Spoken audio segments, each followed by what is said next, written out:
Solia Alpes du Sud est un opérateur de l'amélioration de l'habitat. Il intervient comme un assemblier. Il va rechercher différentes subventions pour des personnes qui cherchent un financement pour les travaux d'amélioration de leur logement. Il agit depuis plus de 50 ans dans le département des Hautes-Alpes et permet d'améliorer chaque année 250 logements pour des ménages qui ont besoin d'un coup de pouce pour leurs travaux. Parmi tous les services que propose le Solia, il y a une partie qui est consacrée à l'adaptation à l'âge et au handicap. Donc des personnes âgées ou des personnes en situation de handicap qui nous contactent pour adapter leur logement à leurs besoins. Ça fait déjà quelques années que ma maman a de la difficulté à monter à l'étage. C'était surtout au niveau des genoux. Quand elle descendait l'escalier, ça lui faisait très mal. Donc, alors, elle y va encore de temps en temps. Mais en fait, c'est difficile pour elle, quoi. Donc comme la salle de bain est à l'étage, on voulait faire une salle de bain au rez-de-chaussée. Son point faible, c'est l'équilibre. Et là, donc, elle a fait plusieurs chutes récemment, dans l'année. Et donc du coup, elle comprend qu'il faut qu'elle ait une salle de bain au rez-de-chaussée, quoi. S'il y avait déjà un WC en bas, il y avait un WC, mais il n'y avait pas de douche, ni de lavabo. Et donc là, c'est une création, puisqu'on a récupéré l'emplacement du WC et une partie d'une autre pièce pour faire la petite salle de bain. Au total, ça va faire 15 600 €, mais il y a 3 artisans. Et donc les 3 regroupés, les trois factures, ça fait 15 600 €. Donc les personnes qui peuvent avoir accès à ces subventions sont soit les personnes de plus de 60 ans ou alors les personnes qui ont moins de 60 ans mais qui possèdent un justificatif de handicap. S'il y a donc ce qu'on appelle une procédure d'urgence, donc un retour à domicile, la procédure peut aller très rapidement de notre côté et si les personnes sont réactives en nous rendant les papiers rapidement, qu'il y a déjà un devis, là sur un dossier récent, on a mis une semaine, enfin la personne a pu commencer ses travaux une semaine après que le dossier est démarré. Je voulais pas qu'elle le fasse parce que je pensais que c'était trop cher. Alors j'ai dit non, mais on se débrouillera comme ça. Je monterai toujours le fauteuil roulant, on verra bien. On ira à la maison de retraite quand je serai sur un fauteuil roulant. Et puis finalement, aujourd'hui, je suis bien content parce que ça nous sert à monter quand je suis fatigué un peu. Et puis quand on veut monter le bois pour allumer le poêle là-haut, eh bien on est là, ça se monte et tout va très bien. Les personnes âgées peuvent bénéficier également du soutien de leur caisse de retraite pour leurs travaux en complément des aides de l'ANA. Et on arrive ainsi à avoir des plans de financement très intéressants qui peuvent couvrir parfois l'intégralité des travaux. Par exemple, pour les caisses de retraite, la personne peut être retraitée de plusieurs caisses. Un ancien commerçant, il peut être retraité de... Alors, avant, c'était RSI, maintenant, c'est la Sécurité sociale des indépendants. Il peut avoir cette caisse-là, il peut avoir aussi la CARSAT, qui est le régime général. Et du coup, moi, c'est à moi, je vais pas chez eux, mais je leur demande leur notification de retraite. Je regarde où c'est qu'ils ont le plus cotisé au niveau des trimestres pour m'adresser à la caisse de retraite à laquelle ils ont le plus cotisé. C'est vraiment étudié au cas par cas. Donc il faut être soit propriétaire, soit locataire, il faut que le logement ait plus de 15 ans, il ne faut pas que les travaux ne soient commencés, il faut que la personne passe par un artisan, il faut nous fournir un devis de fourniture et pose. Et puis après il y a des critères de revenus, c'est surtout les critères de ressources. Les techniciens de Solia se rendent au domicile des personnes qui ont des projets de travaux pour apporter leur expertise sur la nature des travaux à engager. C'est une mission importante puisqu'il s'agit de conseiller sur place les travaux les plus efficaces et les plus adaptés aux besoins des personnes. Le premier aspect et le premier intérêt, c'est d'avoir un diagnostic du logement et d'avoir une approche globale du bâti et donc de savoir quels sont les principaux postes de déperdition et de pouvoir concentrer son énergie et son argent sur les principaux leviers d'économie d'énergie et d'économie financière. On peut avoir un regard critique par rapport à l'investissement qu'ils souhaitent entreprendre sur certains types de travaux. Et donc, on est à même de les faire réfléchir et de les orienter sur des choses qui auront une meilleure rentabilité, puisque les gens qui font appel à nous, ce sont des personnes qui sont pas souvent richissimes. Je pense que on arrive à leur faire l'investissement dans les points les plus importants, ceux qui auront le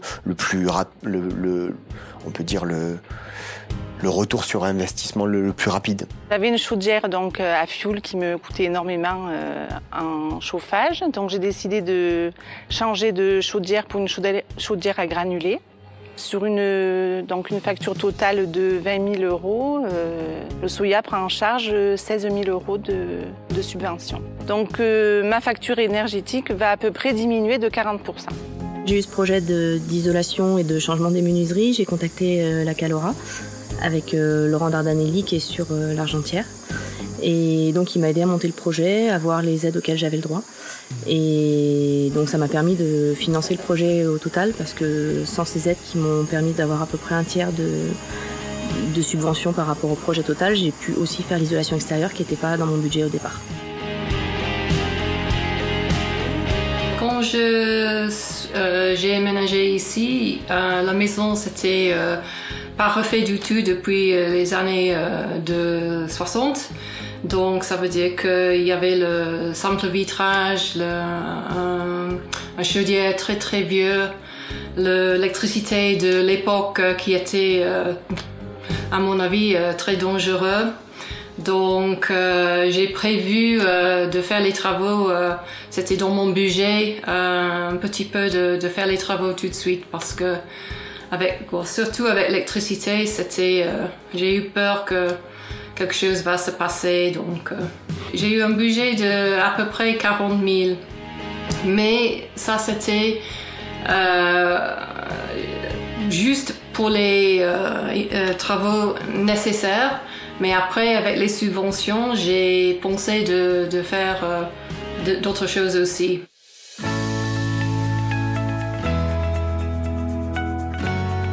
Alors vous êtes dans une maison familiale, donc j'ai fait l'acquisition et qui nécessitait de gros travaux. Donc j'ai essayé de monter un projet financier avant d'entreprendre les travaux. Et j'ai eu la chance de rencontrer Madame Girotelme et le Solia pour pouvoir boucler le budget et ainsi réaliser la totalité du projet qui était en cours. Alors le budget se monte à plus de 400 000 € et l'aide est de 130 000 € à peu près. Donc ça m'a permis de financer le toit qui était à refaire en particulier, et puis d'autres travaux qui rentrent aussi dans le budget. Vous avez 6-7 entreprises qui sont intervenues, avec majoritairement le maçon qui lui intervient à peu près surtout avec tous les corps de métier, puisqu'on est parti du sol jusqu'au plafond, hein, du rez-de-chaussée jusqu'à la toiture.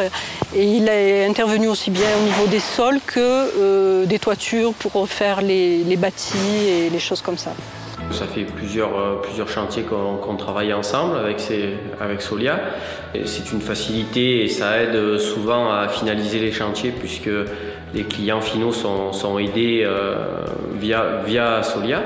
Et on est directement payé par Solia. C'est une sécurité pour nous. En termes de règlement, c'est Solia qui nous paye directement. C'est un ancien relais de poste qui m'est revenu d'une donation de ma maman. Un relais de poste qui était inoccupé depuis une quarantaine d'années. Et on avait bien sûr le projet de le rénover, mais ça réclamait des sommes qui ne correspondaient pas aux revenus d'un petit agriculteur. C'est un projet qui finalement a coûté 500 000 €. On a fait 4 appartements, 2 T3, 2 T2, toute la répartition à l'intérieur, toute la toiture. Ce sont des loyers très modestes, conventionnés, très attractifs donc pour les personnes qui ont des revenus bas. Et ce sont donc des personnes qui restent très longtemps. On n'a pratiquement pas changé là depuis 4 ans. Je m'appelle Philippe Mougy, je viens du 93, j'ai migré dans les Hautes-Alpes et je cherchais un logement et j'étais bien content de trouver ce magnifique logement qui venait d'être fait à neuf. Donc il y a un projet de maison de l'habitat entre l'ADIL et Solia, mais il est important aussi de préciser comment nous en sommes arrivés là. C'est que depuis que je suis vice-président au logement sur le département des Hautes-Alpes et ainsi que président de l'ADIL, j'ai pu me rendre compte combien ces structures, qui sont Solia, l'ADIL, le CAUE, l'espace Info-Énergie, avaient su travailler ensemble, avaient su se mobiliser pour que nos concitoyens puissent avoir, sous forme de guichet unique, un seul et même endroit pour pouvoir aller chercher des renseignements.